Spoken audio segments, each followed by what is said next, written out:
Xin chào tất cả mọi người đã quay trở lại với kênh của Quỳnh Trần GB và cuộc sống ở Nhật. Hôm nay thì Quỳnh có mua được một cái thùng hải sản rất là ngon luôn mọi người. Và hôm nay thì Quỳnh đang suy nghĩ thì Quỳnh sẽ nấu món gì đây. Và bây giờ thì Quỳnh đang đứng ở ngoài sân của Quỳnh. Và bây giờ thì mình sẽ hái một vài cái loại rau gia vị để mà mình nấu cái món ăn của ngày hôm nay nha mọi người. Trước tiên thì Quỳnh sẽ kiếm chỗ Quỳnh để cái thùng này xuống đã nha. Rồi một chút nữa Quỳnh sẽ vào á, Quỳnh mở cái thùng này ra cho mọi người xem nha. Bây giờ thì mình sẽ hái một vài cái lá chanh nha mọi người. Đây, lá chanh của đây Quỳnh ở đây nè mọi người, thơm lắm luôn. Mọi người thấy khu vườn của Quỳnh có đáng yêu và hoành tráng không?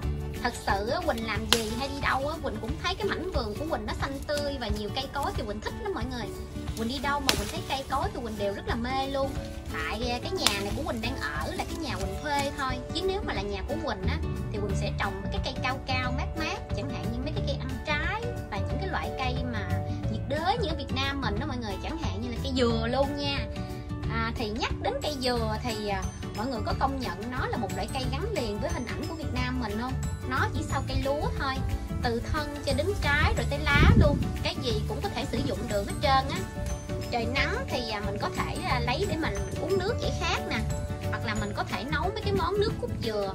Trời, phải nói là nó ngon lắm luôn mọi người. Sẵn tiện á thì Quỳnh cũng nhận được một cái món quà của chị bạn Quỳnh gửi cho Quỳnh, đó là nước cốt dừa Coco Sim. Cho nên hôm nay Quỳnh sẽ làm cái món là cà ri thập cẩm nấu nước cốt dừa luôn nha mọi người. Quỳnh vô tới lúc nhà đây mọi người ơi. Bây giờ thì Quỳnh sẽ mở cái thùng hải sản ra cho mọi người xem nha. Ở đây thì Quỳnh có mua được là 2 hộp nghêu. Rồi mình sẽ mở ra nha. Cái này bịch đá nào Quỳnh lấy ra nè. Đó.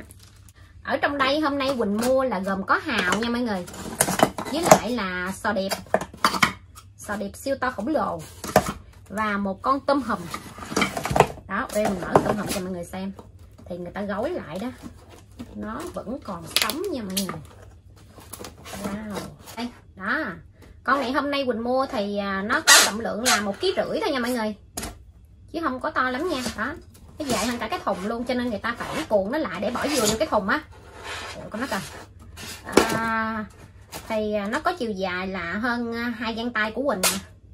Ôi còn khỏe lắm. Để sơ chế hải sản trước nha mọi người. Ở đây thì mình muốn ăn hải sản gì cũng được hết. Thì hôm nay Quỳnh cũng định bỏ mực đó, nhưng mà mực hôm nay ở siêu thị Quỳnh nó bán không có ngon đó, cho nên Quỳnh không có mua nha mọi người. Giờ mình sẽ sơ chế sò đẹp nè. Quỳnh sẽ cho con dao vào để mà mình tách nó ra. Sống thường thì nó rất là trơn á, cho nên mình phải dùng kéo mình cắt bỏ cái phần này nha mọi người. Rồi mình cắt bỏ phần này đi. Cái phần này là phần dơ, phần đen của nó nè. Với lại cái phần này là phần phổi của nó ha, màu vàng đây mọi người. Cái phần này nó nhớt nè. Đây. Cái phần màu ria thì mình ăn được ha. Đây cái phần này phần phổi này mình bỏ nha. Rồi mình xước nó ra. Đó, đây là phần phổi luôn. Con dao mình cắt nó ra như thế này để mình lấy ra được nguyên cái còi nha. Lấy ra xong mình sẽ cho một ít muối vào đây, mình sẽ chà nó cho nó ra bớt chất nhớt nha. Đã sơ chế xong là một con sò đẹp nha mọi người. Hào hôm nay thì Quỳnh mua ở siêu thị gần nhà Quỳnh á, thì nó không có được bự cho lắm nha mọi người, nó chỉ nhỏ nhỏ vậy thôi. Mình dùng kéo mình cắt đi, mình bẻ đi cái phần rìa của nó nè. Con nhỏ nhỏ thì mình dễ làm mọi người. Mình cắt đi cái phần rìa, nó lên cái phần này mình thấy vậy ha. Bắt đầu cho con dao vào, mình rọc thôi. Đó, mình rọc gì nè.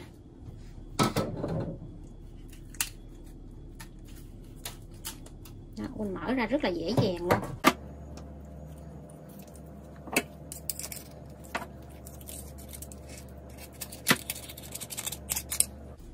Còn tí muối lên như thế này, mình chà nhẹ thôi, tại vì hào mình làm mạnh quá thì nó sẽ bị vỡ con hào ra, nó không có ngon mọi người. Khi mình chà vậy nè, mấy cái chất nhớt ở trong con hào nó ra đó, mọi người thấy xà bông không? Nó ra cái chất xà bông á, nó ra chất nhớt á.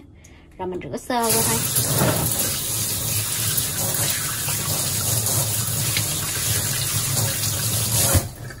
Đó, thì Quỳnh đã sơ chế xong một cái con hào luôn nha mọi người. Đầu tiên thì Quỳnh sẽ cho vào bên trong nồi là một chút xíu dầu mè. Ở đây thì Quỳnh có là tỏi, hành, gừng, sả, băm nhuyễn và một ít lá thơm. Cho vào bên trong nồi Quỳnh xào hết.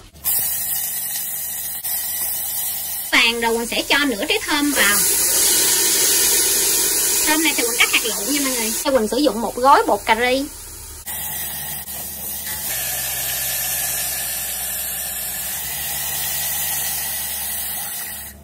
Quỳnh sẽ cho tiếp vào đây là một bó sả luôn. Nước sôi trở lại thì Quỳnh sẽ cho khoai lang và cà rốt cắt khoanh vào. Thì Quỳnh cũng sẽ cho tôm vào lúc này luôn nha mọi người. Tại vì tôm này nó cũng lâu chín á. Nước sôi trở lại, tôm thì nó cũng gần sắp chín rồi. Bây giờ thì Quỳnh sẽ cho nghêu vào luôn.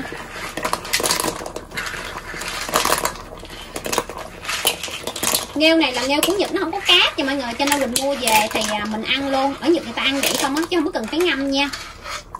Mình cho hào vào luôn. Hào thì cũng rất là nhanh chín. Tiếp đến là sò điệp luôn. Bây giờ thì mình để chút xíu thôi. Nghêu nó mở nắp là nó cũng đã gần sắp chín rồi đó. Và hôm nay thì Quỳnh sẽ sử dụng là lon nước cốt dừa màu vàng nha mọi người. Hôm nay thì Quỳnh sẽ dùng hết nguyên một lon này luôn nha mọi người. Nước sôi trở lại thì Quỳnh sẽ nêm vào đây là muối nè, bột nêm. Ở Việt Nam mình ăn nó hơi ngọt ngọt á, cho nên Quỳnh ăn theo kiểu miền Nam thì nó hơi ngọt ngọt nha mọi người. Thì tùy khẩu vị của mỗi gia đình thì mình nêm nếm cho vừa khẩu vị nha. Nước cốt dừa vào. Mình sẽ dặn lửa vừa nha mọi người. Quỳnh sẽ chừa lại một ít trong đây ha, để mình rải lên trên cái nồi lẩu của mình ha, sau khi mình nấu xong nha, cho nó ngon nha. Cho tiếp tục là đậu bắp vào. Đậu bắp này Quỳnh ăn thì nó hơi chín chín thôi. Tím vào. Nước cốt dừa sau khi mà Quỳnh đổ vô mà bây giờ nó nổi bong bóng như thế này nha mọi người, thì Quỳnh sẽ tắt lửa luôn nha. Tại vì mình để nữa, mình để nó sôi thì nó sẽ mất đi độ béo của nước cốt dừa. Như vậy là được rồi, Quỳnh múc ra cái nồi nhỏ mình ăn thôi.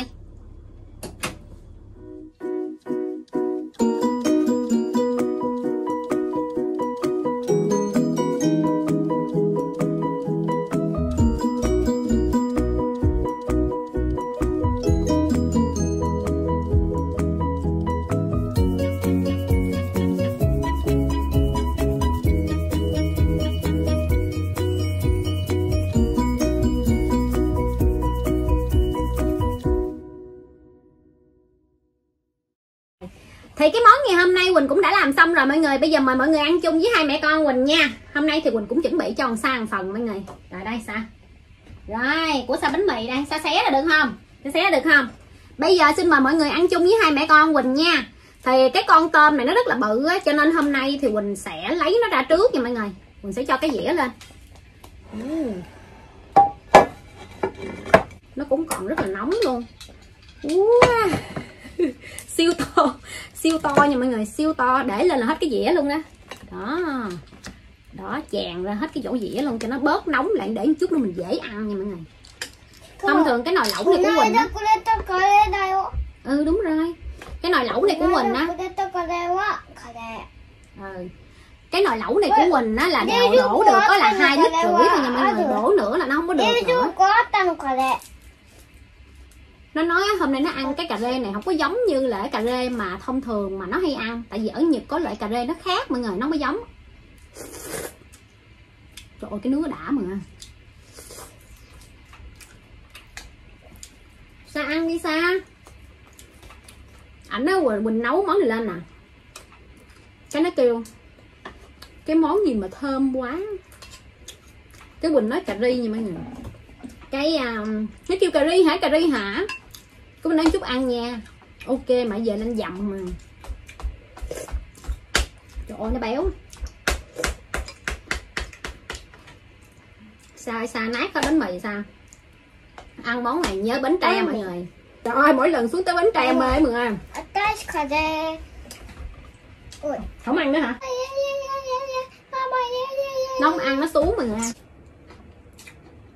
Quỳnh kể hồi trẻ khi mà Quỳnh còn ở Việt Nam á, Quỳnh đi Bến Tre, xuống Bến Tre nha mọi người. Biết là đi du lịch là đi theo tour, đi từ sáng tới chiều về á. Cái vé tour đi Mekong rẻ mọi người. Hình như là lúc đó là Quỳnh mua 200 mấy hay sao. Có bà ăn cơm luôn.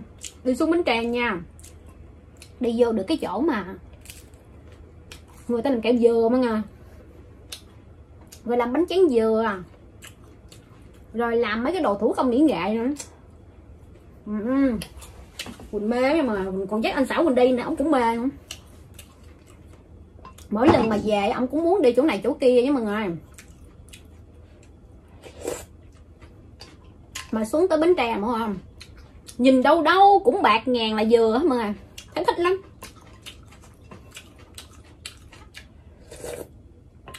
Hôm nay nói cho mọi người nghe vui vui vậy chứ thật sự á ở Nhật không có trồng được dừa nha. Cái dừa Quỳnh đâu có trồng được dừa đâu, nói vậy thôi chứ tại vì ở Nhật nó lạnh, và cái cây dừa thì nó là cây nhiệt đới cho nên nó chỉ trồng được ở Việt Nam và những nước nhiệt đới thôi. Còn ở Nhật á, thì nếu mà dùng Okinawa thì Quỳnh nghĩ là sẽ trồng được. Còn cái khu của Quỳnh á, mùa đông nó có tuyết rơi mọi người lại chích queo luôn á.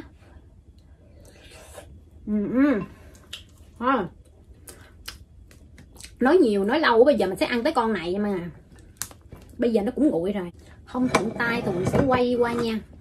Ăn con này thì mình sẽ không sợ dơ, mọi người, sợ dơ là lỗ nha. Sẽ quay một vòng để bóc nó ra. Wow, ra được cái đầu nè mọi người. Ra được cái đầu đó.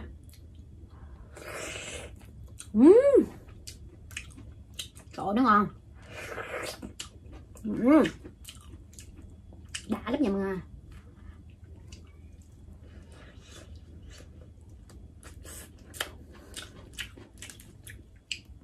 Nó béo ngập miệng. Để mọi người nghe cái chuyện mà hồi nãy mà Quỳnh dắt anh Sảo Quỳnh đi xuống Bến Tre á mọi người biết không, khi mà Quỳnh đi tour vậy á, cái Quỳnh xuống Bến Tre hầu như thì cái tour mà đi du lịch xuống dưới Bến Tre hầu như người nước ngoài không mọi người ơi. Cho nên á người nước ngoài thì người ta ở những nước xứ lạnh như là ở Nhật nè, người ta về tới Bến Tre người ta thấy cái cây dừa mọi người ta thích lắm mọi người. Người ta thích lắm, và đặc biệt là người ta được thử được mấy cái sản phẩm giống như là đặc sản của Bến Tre như nước cốt dừa mà người ta mê mọi người. Anh Sảo Quỳnh ông cũng được thử kẹo dừa nè kia, ông cũng mê lắm. Mà mọi người biết cái cây dừa á nó là đặc sản của Bến Tre và người ta tận dụng nó để mà làm nên là nước cốt dừa. Rồi Quỳnh nghe nói là bây giờ là xuất khẩu đi rất là nhiều nước luôn nha mọi người.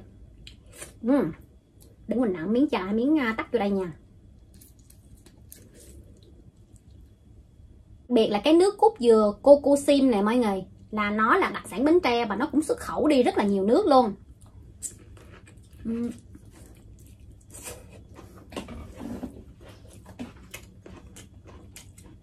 Hôm nay Quỳnh nấu thử cái nồi là mọi người, siêu ngon, béo dữ lắm luôn á.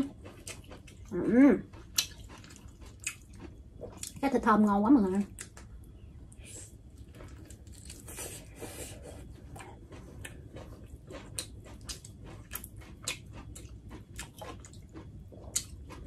Cái con tôm này á hôm nay Quỳnh mua là 1,5 kg, thì Quỳnh mua luôn là phí ship là riêng nha mọi người. Quỳnh mua là giá tổng cộng là 9 cent hơn á, là khoảng 2 triệu tiền Việt Nam á.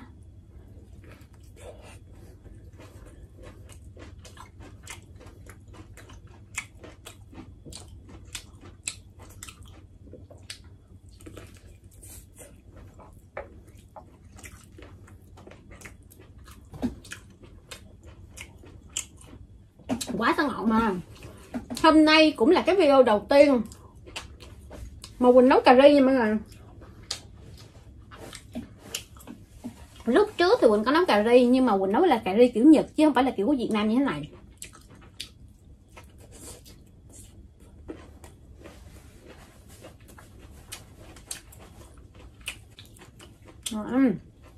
Đã quá.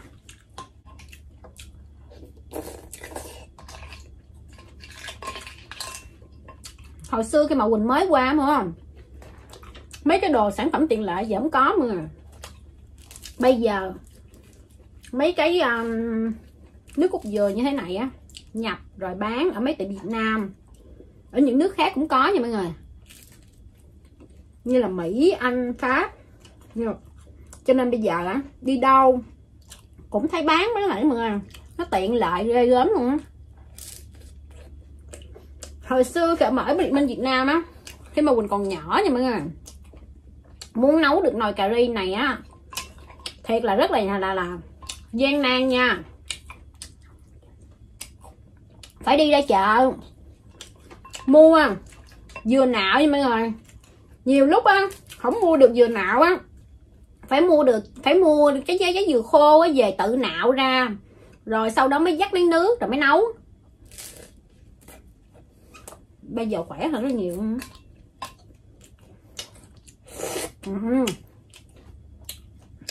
Ngon quá mọi người. Nấu hải sản nó ngọt ngứt ngay luôn á. Nhất là nghêu á, nghêu khi mình bỏ vô á nó ra cái nước ngọt khủng khiếp luôn.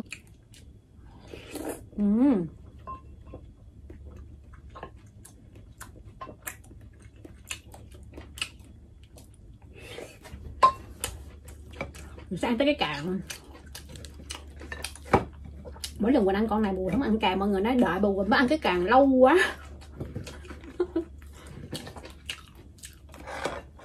Nãy giờ là Quỳnh ăn được cái mình rồi đó.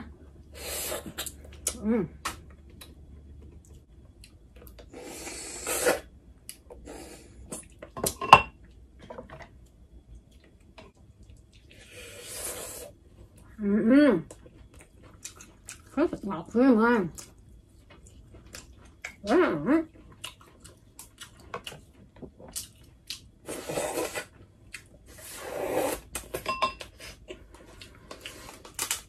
Mà Quỳnh làm video á, Quỳnh mua đồ á thì mọi người hay hỏi Quỳnh là Quỳnh mua cái này ở đâu, cái kia ở đâu. Thì thông thường á mọi người, những cái loại nước cốt dừa với lại những cái loại mà đồ Việt Nam như thế này á, thông thường thì Quỳnh mua ở tiệm Việt Nam nha mọi người. Với lại bây giờ mấy cái siêu thị Nhật thì Quỳnh thấy cũng có bán rất nhiều luôn. Còn bạn nào mà ở Việt Nam á thì có thể dễ dàng tìm mua trên toàn quốc, hoặc là mình có thể mua trên online thì mình mua trên Tiki nha mọi người. Không gỡ được mọi người ơi. Mình gỡ từng miếng mình ăn đi, chứ còn nó cứng quá mọi người.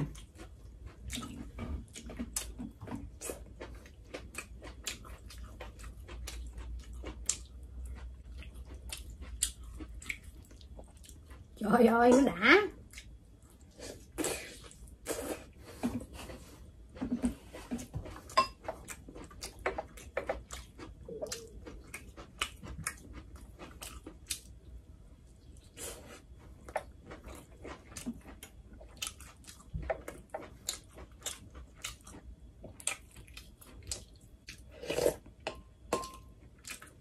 Cái món hôm nay Quỳnh nấu á, mọi người có thể ăn chung với cơm, với bún hoặc bánh mì nha.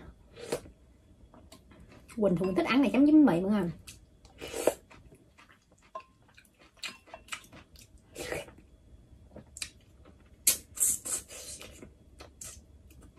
Sẵn tiện đang kể cái vụ mà của Bến Tre, kể cho mọi người nghe. Cái vụ mà đợt trước Quỳnh ở Việt Nam á, khi mà Quỳnh dắt anh Xảo Quỳnh đi Bến Tre nha mọi người. Trời ơi, ổng xuống tới Bến Tre lần đầu tiên ổng thấy trái sầu riêng mọi người. Ổng thấy trái sầu riêng mọi người, ổng ngạc nhiên bất ngờ mà. Lúc đó ổng chưa biết cây gì. Tại vì trái sầu riêng khi mà nó chưa rụng mọi người, nó không có thúi nha mọi người. Và khi nó rụng rồi thì nó mới nứt, thì nó mới thúi. Khi mà ổng đến ổng thấy có một trái rụng dưới đất mọi người, ổng làm thấy ghê lắm mọi người ơi. Không biết bây giờ thì còn không. Cái khu Quỳnh đi á thì có rất là nhiều trái cây, đặc biệt là Quỳnh thấy là có bưởi nữa nha mọi người. Mà người nước ngoài á, khi mà đi xuống dưới Bến Tre đó mọi người, người ta thấy gì mọi người, người ta cũng thích đó mọi người. Quỳnh đây nè, Quỳnh là người Việt Nam nha, mà khi đi xuống dưới miền Tây á, Quỳnh còn thích nữa huống hồ gì người nước ngoài. Nhắc tới Bến Tre cái tự nhiên mình nhớ, mọi người nhớ tới ca sĩ Như Quỳnh á, có hát cái bài gì quá ta, Chờ Người mọi người. Quỳnh xin mạn phép hát một đoạn nha mọi người, để nhớ coi. Một người con gái đứng nghiêng nghiêng vành non lá, đường chiều hai lối thiết tha kỷ niệm đôi ta. Ủa, hình như bị hát bị sai lời hay sao mọi người? Không có nhớ lời mọi người ơi, chỉ nhớ cái bài đó là của Như Quỳnh thôi. Người ta cũng tên Quỳnh như Quỳnh, mà Quỳnh cũng tên Quỳnh, mà sao Quỳnh hát thấy ghê quá. Cái vấn đề là không có nhớ lời nha mọi người. Trời ơi, Biết cái cô Như Quỳnh đã hát rất là hay, nhưng mà tập hoài không được nha mọi người. Bởi vậy mỗi người có một nghề nghiệp khác nhau. Bà Quỳnh chỉ có nhiệm vụ là lên ăn thôi.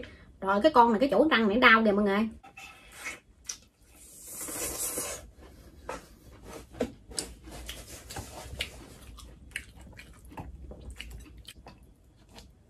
Wow, đã chưa mọi người? Được không?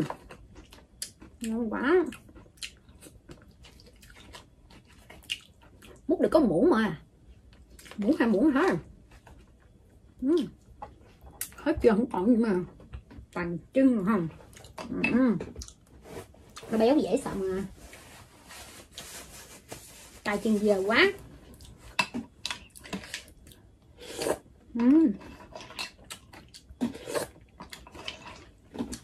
Nhìn nó nhiều nhiều vậy mọi người, nhưng thật sự trong đây á, vỏ nghêu là nó chiếm hết nửa tô rồi. Với lại nó bị rớt ra ở trong cái nước súp hết rồi. Mình khều khều đâu chút, một múc cho nước súp mình ăn cho nó nhanh nha.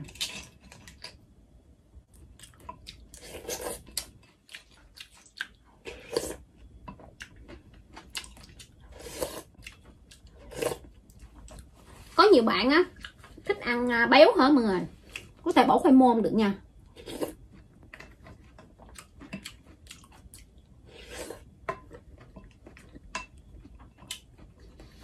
Ăn món này nhớ hồi xưa nhà Quỳnh mỗi lần đám giỗ thì có món này mọi người.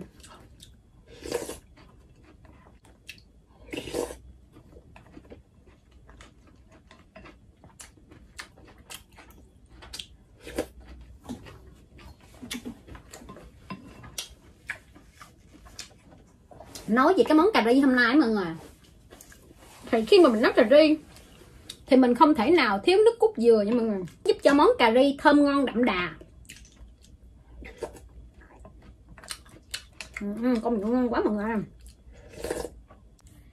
Cái bao bì hôm nay mà Quỳnh sử dụng cái lon nước cốt dừa này thì Quỳnh thấy là nó thiết kế rất là bắt mắt và rõ ràng luôn mọi người, và có ghi nguồn gốc xuất xứ là từ Bến Tre luôn. Đặc biệt là cái sản phẩm này á mọi người, thì nó béo thơm sánh mịn theo công thức của các đầu bếp hàng đầu. Vì vậy mà mình muốn nấu ăn ngon như nhà hàng thì mình hãy ủng hộ các sản phẩm cô Sim nha mọi người ơi. Thì cái video của Quỳnh đến đây cũng là sẽ kết thúc rồi. Quỳnh cảm ơn tất cả mọi người đã theo dõi hết cái video của Quỳnh. Nếu mọi người yêu thích cái kênh của Quỳnh á, mọi người hãy bấm đăng ký, like, share, ủng hộ kênh giúp Quỳnh nha. Quỳnh hẹn gặp lại mọi người ở video vào ngày mai. Bye bye.